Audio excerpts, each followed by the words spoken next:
Well, I mean, I learned a tremendous amount. One of the things that led me to really apply for the fellowship and just to try was the idea that really solutions are going to come from great minds that are outside of medicine.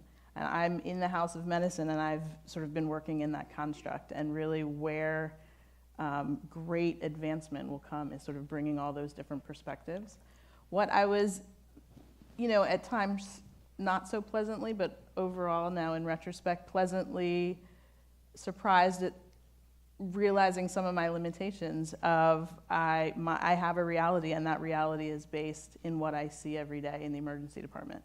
And a lot of the time of the last 2 days was just spent explaining that. And I think for, the way Jeremy describes lessons from the book, I feel like the emergency department is a microcosm of those same lessons.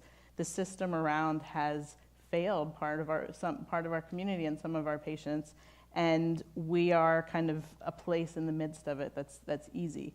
But when you're not one of those people, or you don't know that world, you may not completely understand it. And so what I had to learn was how to translate some of those individual stories to convey meaning and message.